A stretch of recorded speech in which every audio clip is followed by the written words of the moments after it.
Hello, everybody. Welcome back to the Luxury Week. We are pleased to welcome our next speaker, Yasmin Jones-Henry. Yasmin is a journalist and editor and newly appointed strategist at Future City, who deal with cultural strategy and public arts. Yasmin, welcome. You're joining us from London today, is that right? Yeah, thank you for having me. Thank you for joining us. You've got a background in macroeconomics, sustainable luxury, and ethical fashion. Um, exactly what we're talking about today. So I really wanted to take it back to basics with our first question and ask, what does luxury mean to you? First and foremost, it's something that if we tie it back to not an item, but an ideal. So if we're talking about lifestyle and a way people want to live, it's things that are high quality, well made. And in terms of the current context of sustainability, things that are also cruelty and guilt free. That's how I would describe it. And also, obviously, the epitome of good craftsmanship as well, I think, underpins luxury. And what's the sort of most recent luxury purchase that you've personally made? You put me on the spot. What's the thing I bought that's luxury? I bought some Bulgari perfume before lockdown. I've not really made an effort to venture out since, but I guess that constitutes luxury. And just out of interest, did you buy that in store or did you buy it online? In store. I have been doing online purchases in the last couple of months, but prior to COVID, I preferred to go in store personally. Yeah. So from your wealth of experience writing reports for the Financial Times and for your own platform, what are the biggest challenges facing luxury brands as they strive to become more sustainable? I think the first and biggest obstacle is transparency, because I think everyone loves the idea of being able to say they're sustainable. Everyone loves the idea of being able to say they're ethical. But Boohoo's a really bad example, but it's an illustration of how the supply chain is ultimately what trips these brands up, where their public-facing persona can look one way, but in terms of behind the mask, I think a more relevant example probably would be Max Mara. They got caught in Bloomberg 2 years ago, exploiting the loopholes of freelancing. So they were using essentially nonas, grandmas, in their kitchen tables to make the coats, paying them €1 a day for a coat that's going to be resold at €3,000. So there's this problem of having this public perception that if it's well made, people are well paid. But the reality actually is, if they can't really underpin the transparent supply chain, they can't really verify if that's true or not. Obviously, there are people talking about blockchain and other methods of tracing and tracking.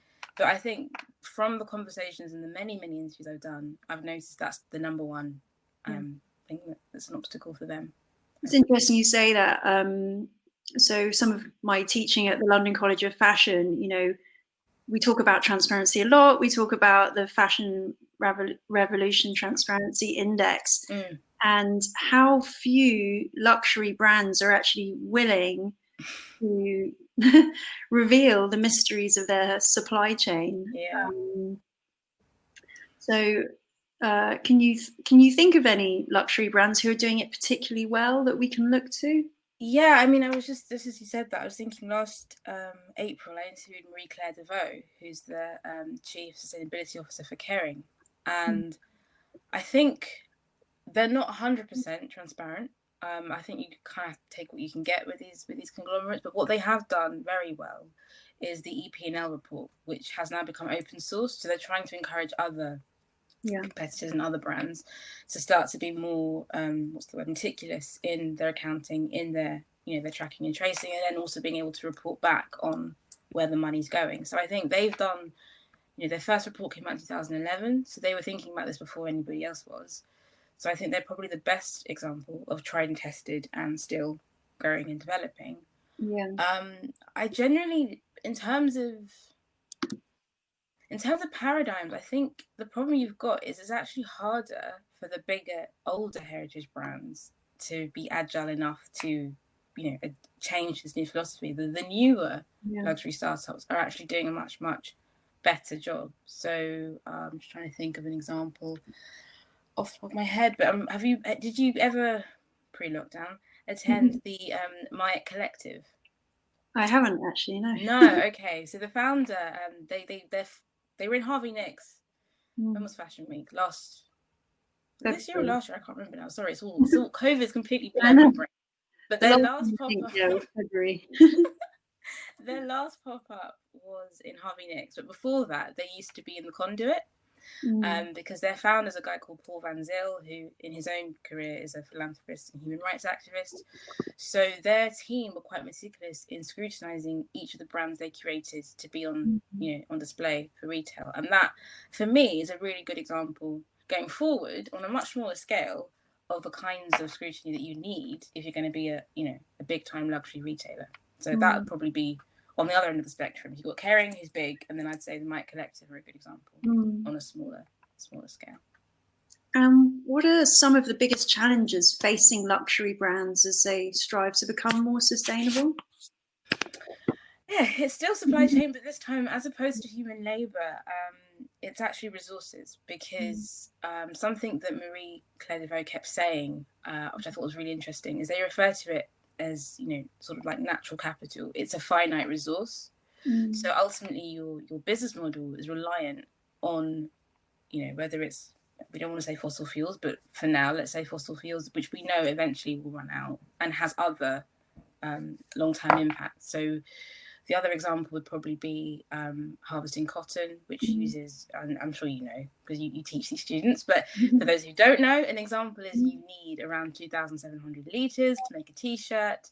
So the world's water supply is obviously being wasted and polluted as a result. So I think the actual just being able to access nature's resources is probably then, other than the human aspect, their number one challenge. Do you think luxury can ever be truly sustainable? I do. I think it comes down to realistic targets. I think it comes down to how we define sustainable. I think the truth of the matter is we're humans and we emit carbon dioxide when we breathe.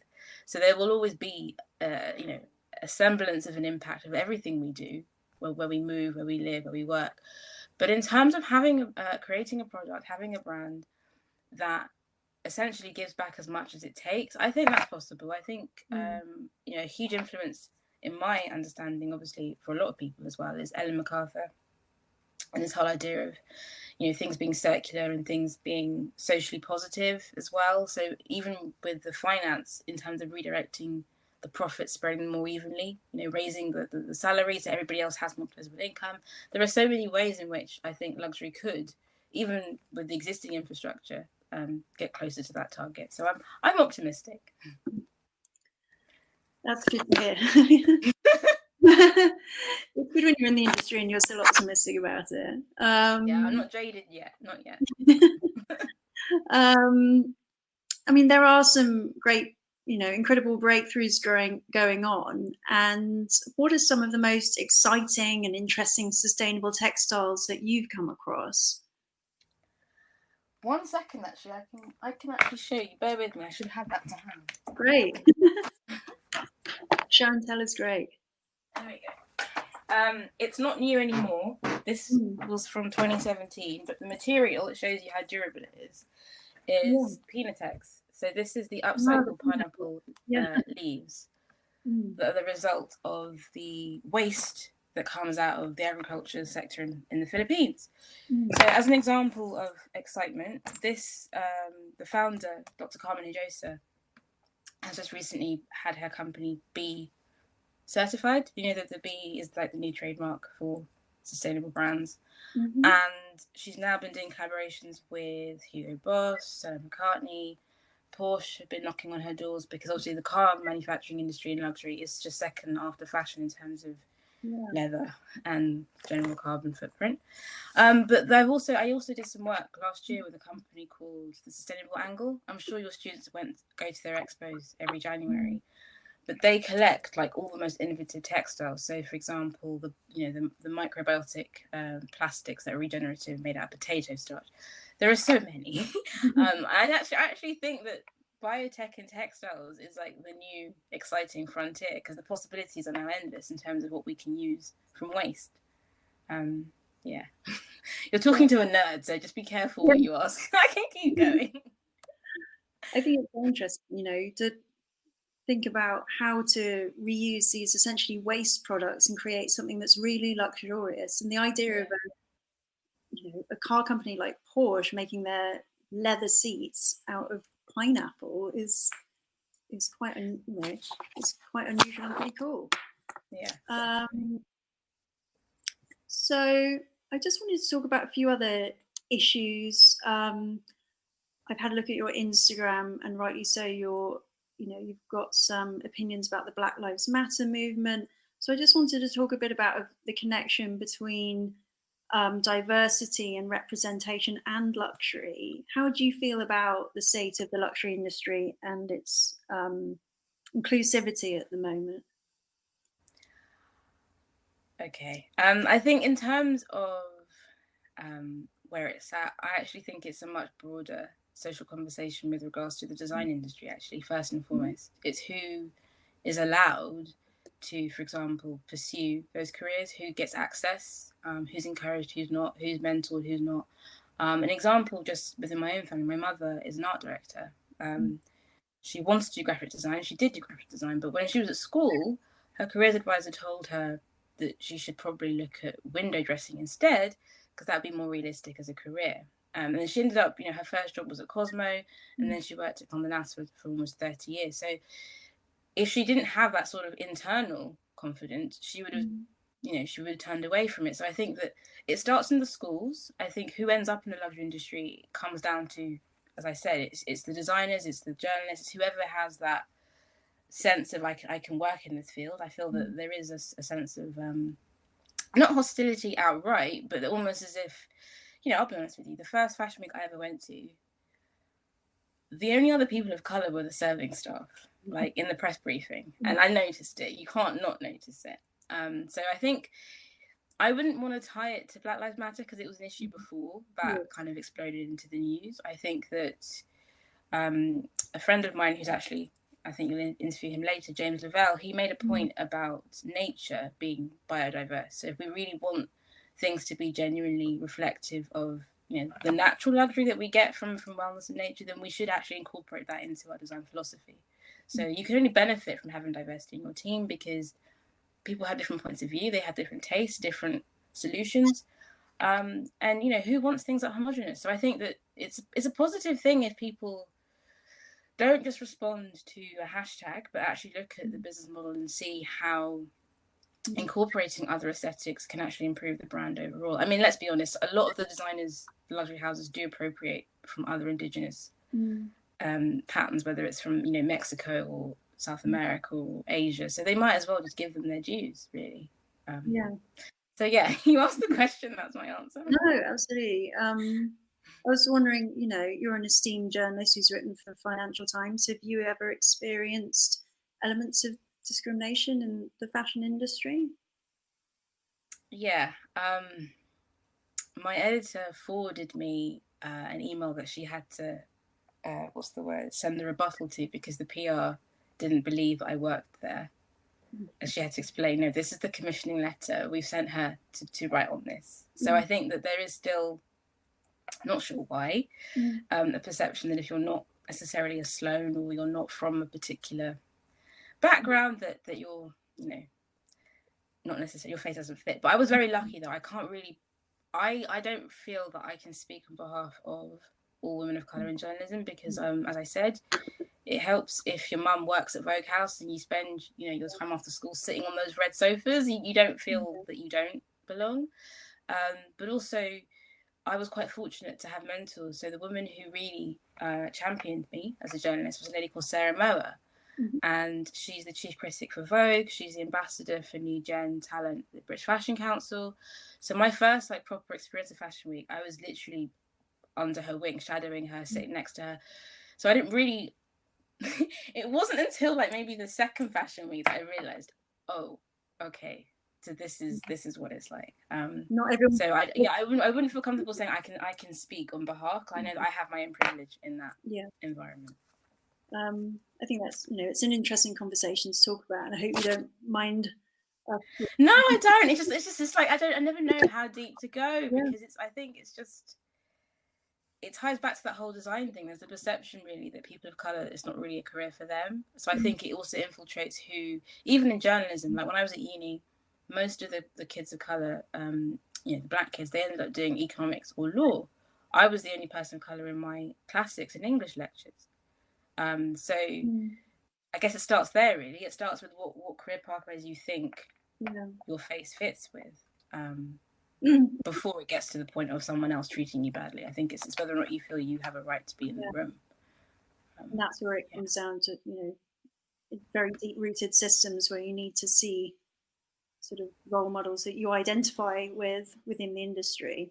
But it's also encouragement, because I don't like to say that it's a big thing, but the first fashion week I went to, I actually went and hid in the toilets before the press briefing, because it was like, you walk in, obviously everyone notices that you're the only person of colour, and it was like, oh god. So I remember Sarah spotted me and she gave me a hug, and I was like, I just didn't know what to say, and then I had to interview the then Minister of Culture, Margot James, and Sarah literally put her boot in my backside to just go do it. And I think if you don't have that, it makes it even harder. So I think there does need to be a sort of more open community mentoring environment to help encourage young people to pursue it. So yeah, there's that too. I know we have a lot of entrepreneurs tuning into the luxury week, and that idea of mentorship is something that's very important with entrepreneurs. It's something that I wish I'd had. I just had to figure it out on my own. So what are some of the key lessons, as well as the old boot in the backside from Sarah?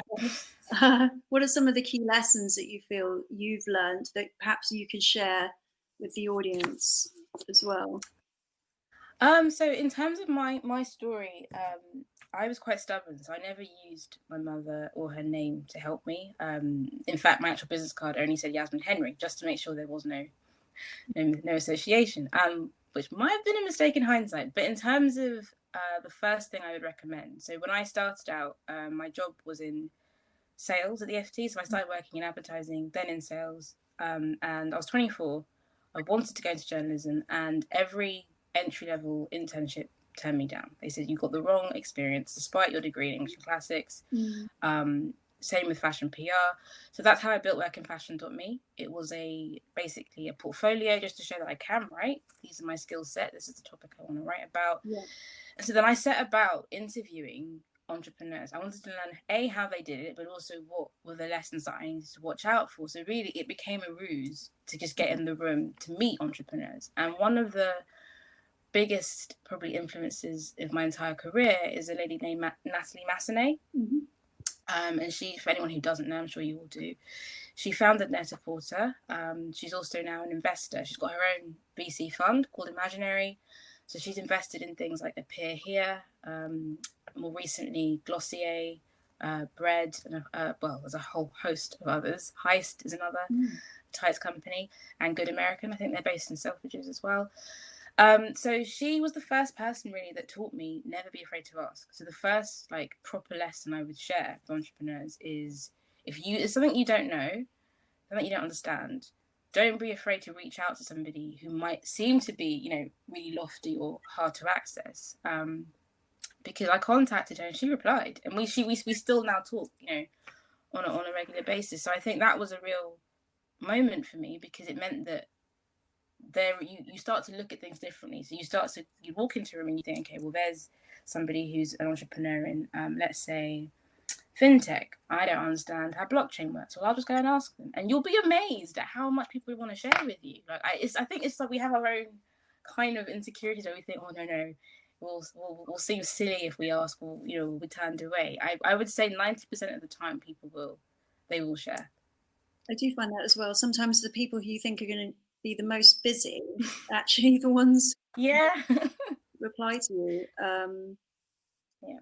And I think, you can really tell a lot about a company and about its founder from the time that they spend, connecting with people, however unimportant you think you are. No, I agree. I totally agree. Just talking a bit more about your platform, Work in Fashion. So a subdivision of that is your Citizens of Hope. Yes. Your creative agency and consultancy for sustainable startups.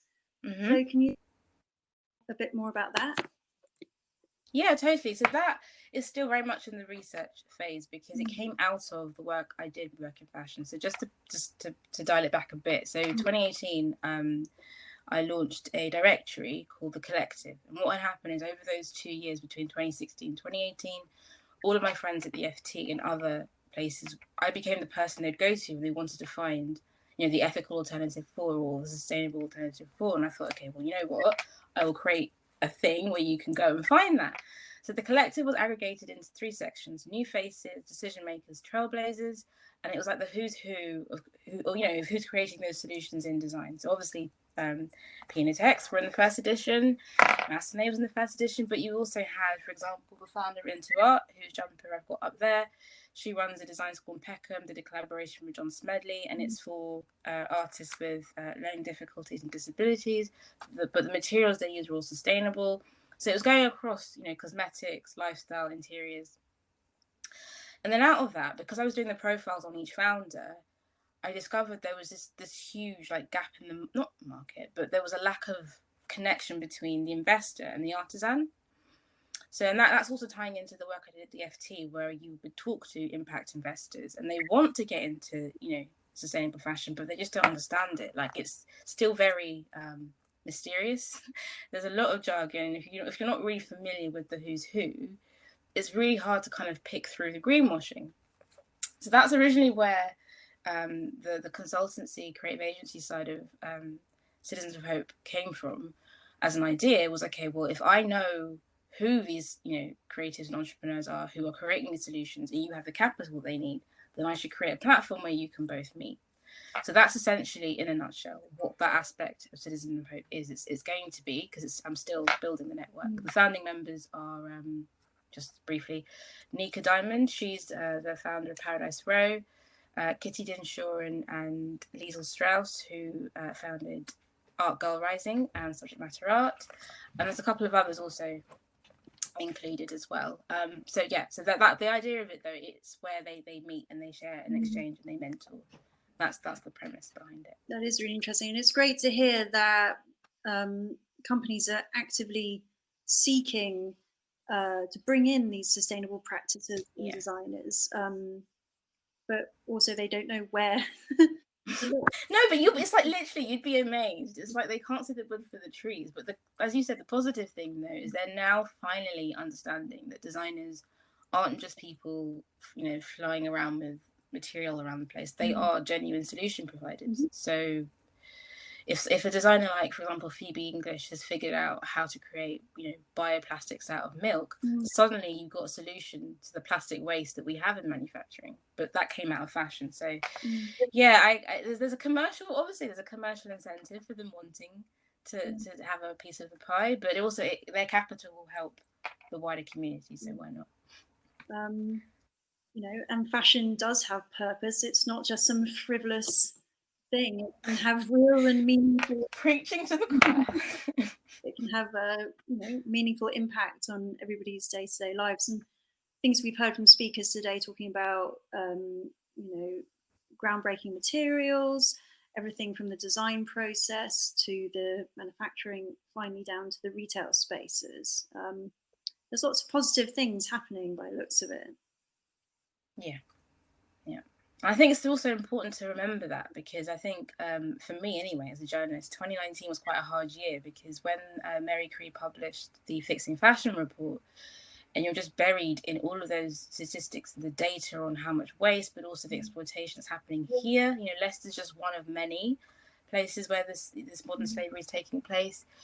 You can start to feel really jaded. And I won't lie to you, as much as I'm optimistic now, June 2019, when the government rejected the recommendations, I was like, well, what are we going to do? if you can't even acknowledge it's a problem. Yeah. But then at the same time, the collective for me was good because it just allowed me to see, no, look, these are all the people that are pushing, and it is going to make a difference because there's strength in numbers. So And I think the Boohoo news story is incredibly shocking to see that garment workers in the UK are only being paid £3 an hour.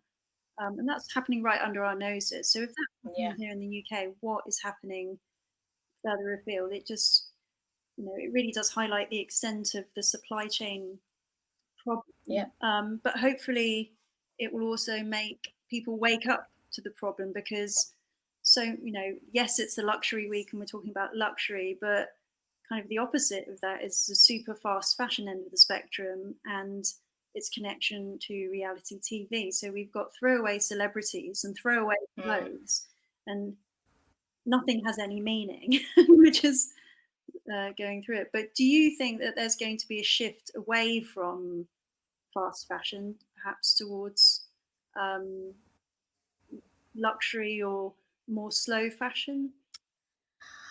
I think, well, the first thing I would say, and it's something I had to kind of encounter, was the misconception that they are, in terms of price points, yes, they're on polar ends. But once you strip away the marketing and you look at the supply chain, a lot of the luxury sector actually uses or exploits the same system.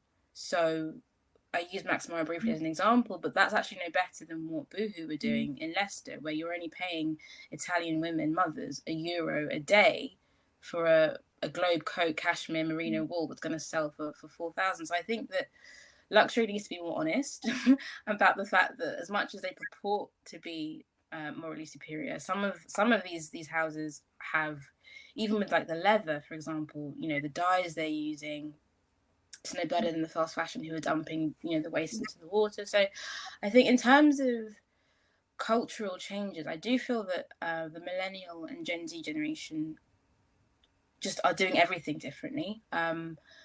Yes, I'm aware that Boohoo, as an example, fast fashion is largely accelerated by the Gen Z, but I feel that some of that is just growing pains, because if you're 15 to 16 and you've only got, let's say, 10 quid pocket money a week, that's going to be in your price point. But if you're 28, 29, 30 and you can afford more, then you might be able in a position to shop better. So I think that three things would need to happen. First, you need legislation just to take that off the table, to take the fast fashion option off the table. In terms of cultural shift, I do feel that the wider wellness trend, people, it's seeping into other things. So they want to be well in their bodies, they want to be well with their mental health, but that also informs what you eat, what you wear, where you go. So I think that will also inadvertently help to push this idea of luxury, things that are well made, that help to reinforce this wellness lifestyle. And then the third, I think, is just simply the way our world is heading. People just need to be more conscious, be more active in their activism, because it's not just about marching for Black Lives Matter or for whatever cause is trending that week.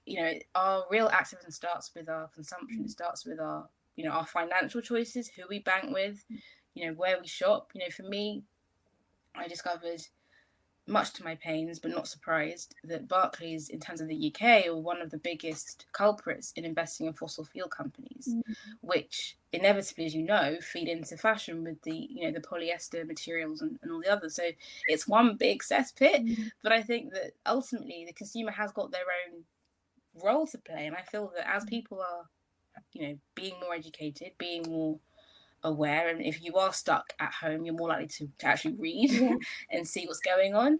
So I think those are the three things really that will hopefully in tandem push us away from fast towards a more ethical luxury option.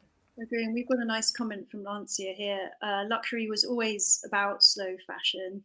And it's true. And I was just thinking that luxury is all, the connection between luxury and craftsmanship. But as you can see, those aren't always sustainable. So the kind of exploitation of these Italian nonnas, yes, incredible craftsmanship, but not sustainable. So it's still kind of quite a murky set of waters to navigate as a consumer.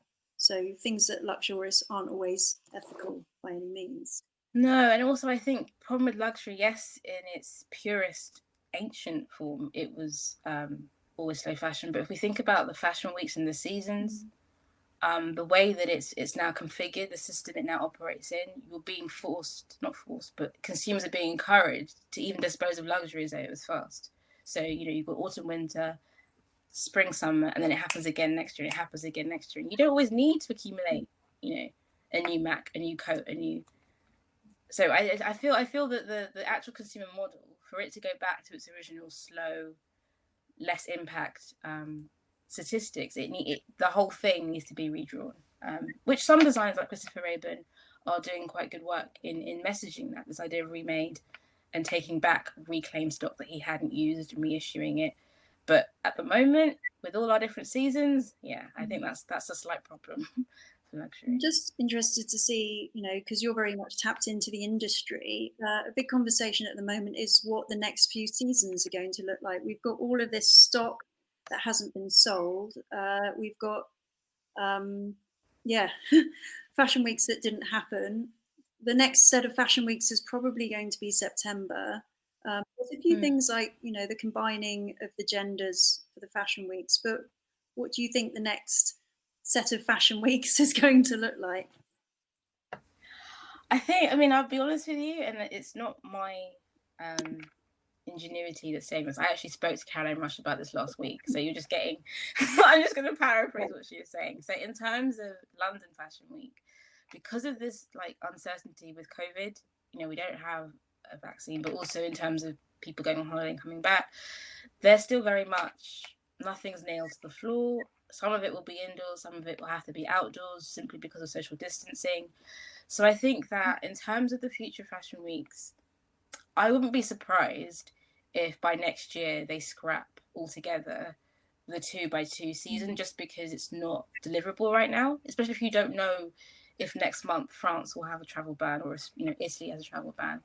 So I think that one of the positives that came out of it was, particularly with London Fashion Week, the digital fashion, is they're now starting to look at what are the other ways that we can exhibit, still give people an experience, but reduce the risk, reduce the costs. So I think that I can't really answer your question because all the variables are so just unknown right now.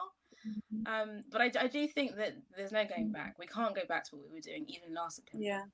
Just in terms of, I was just thinking about the Richard Malone show, just the numbers of people that are crammed into that space, the resources that are being used. I can't see that being regurgitated back up. And it's again. not really practical to have every show like the Yasmin show where it's one editor per 10 meters sitting in a cornfield 10 meters from the other editor,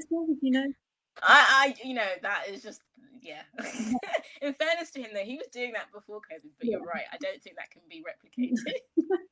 No. We've got a question from Thiago. Yasmin, how do you see sustainability adding value and uniqueness to luxury products?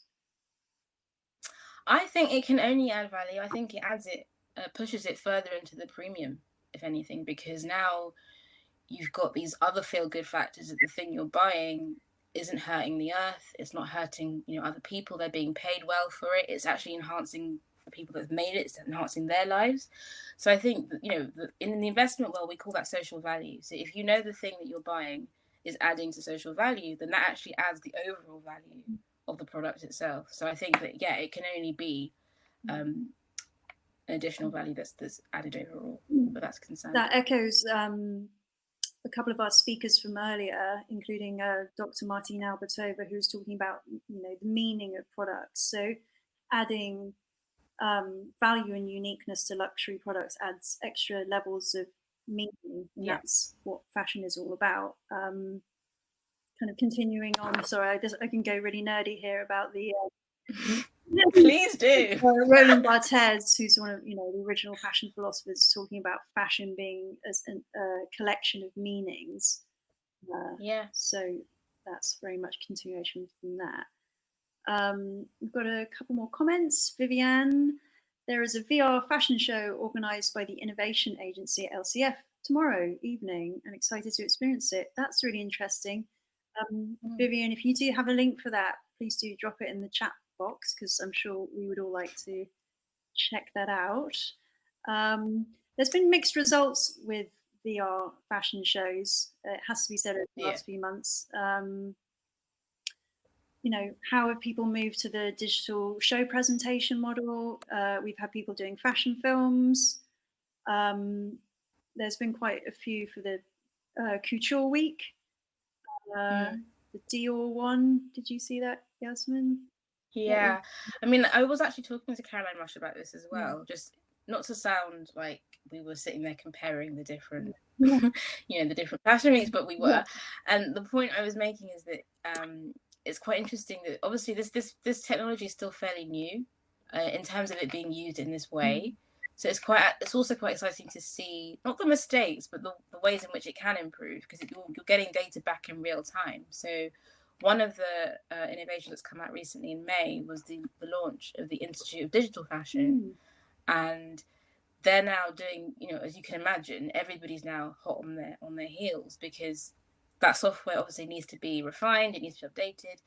So I have high hopes. I think that it's not a magic bullet, it's not a silver bullet. It won't answer all the problems, but I think that it opens a whole new avenue of communication, whereas previously you had to be on the front row and you had to see it in person and you had to be able to smell the models they waft past. Well, I think that won't be the case again for a while. Yeah, absolutely. We've got a comment from Lance here. Well said, Yasmin. Growing up, my parents invested in high quality selected clothing for us kids. We wore them well and valued it, unlike today. My heart breaks when I see the path of fashion today. Well, hopefully, Lance, you can see that there are some positive changes, and you know, with these companies beginning to see the value of sustainable angles to their brands and to their products, there will be some changes made.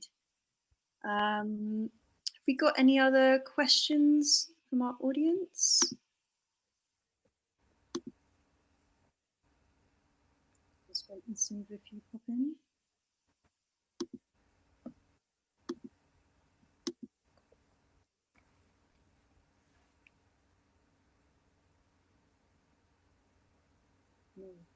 No. Perhaps not. All right. Let's see. If there's no more questions. Oh, we've got one from Viviane, I can see. Oh, here we go. Do you think parts of the industry might go back to made to order and producing on-demand clothes to embrace a more sustainable approach to fashion? Absolutely. Yeah. I can list you. No, honestly, I can list you at least 5 who are already doing that now in London. Can you list a couple of names, just out of interest? Yeah, so Alice Early is one. She's a designer. She used to work for Sophie. I can't remember her name now. But she's worked with Paul Smith, quite a few other places, but she's based in Brixton and her clothes are all made to order. Another one is Hannah Fielder. She actually is one of the ateliers of Marine, who you were interviewing before me.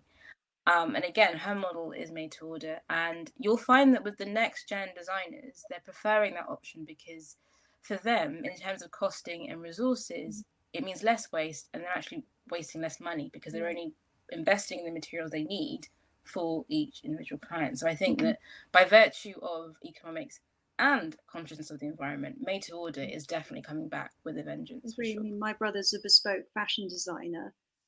That's very much his business model. But also there's technology like Clo, the 3D garment design software, which is really important to this as well. So it's really reducing the amount of samples that need to be made, and the idea of personalization. So you don't need to buy something that's off the peg. You know, humans aren't off the peg sizes, so it's a much more inclusive way of designing as well. You know, you might be a size 11 or 13, so you can actually order something that's perfectly your size if you're willing to wait a few weeks for it. Great. Sorry, I'm just answering. Chia asked for the name, so I thought I'd just give it to you now. Another question. Is the end of seasonal fashion over sooner in the future? That's a really hard question, but I think yes, but not for the reasons that I was saying before. I think COVID globally, and we're speaking about China too, which was meant to be the next biggest economy, has forced everyone to slow down, both in consumption, but also in budgets, companies, hiring, recruitment. Everyone's entire perception of their disposable income is now being put on ice. So the previous seasonal model was based on this assumption that we would always have that money and always want to keep buying more, more, more, more, more. Well, if you now have to choose between buying groceries and disinfectant over a new Louis Vuitton, then I think that the nature of that, it's just not going to last, because it's crunch time for a lot of people now.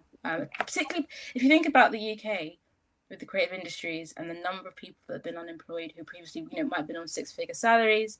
Same with banking. If they're closing down offices because they just don't need that many staff, you went from having, let's say a payroll of 10% of your staff that were on six-figure salaries who are now stacking shelves in Tesco's. I think that the overall global economy will force that model to be obsolete, just because people won't have or won't want to spend the money the way they did before.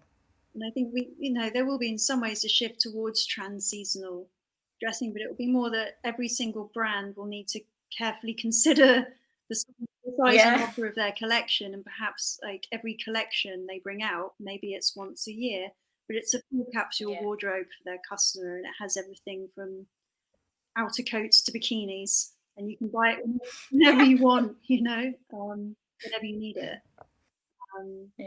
But the whole industry's in flux at the moment, Thiago. So I think it's going to be very much watch and see. But I think the fact that the men's fashion week and women's are rolled into one is already an indication that the previous seasonal model is already up for redesigning. It does make me wonder what's going to happen in terms of kind of lead times for magazines and production time.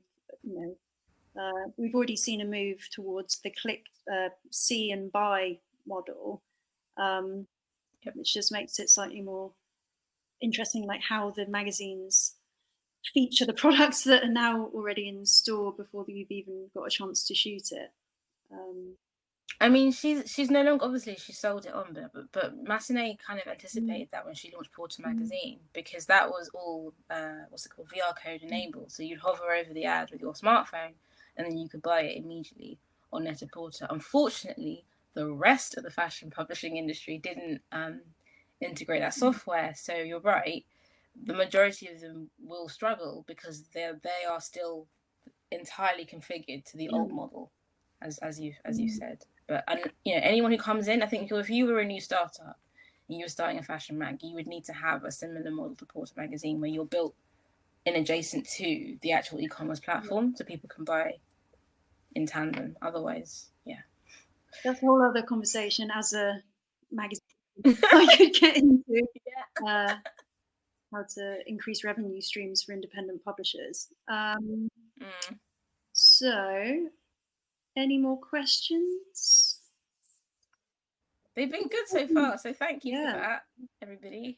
It's great when we have input from the audience. Thank you.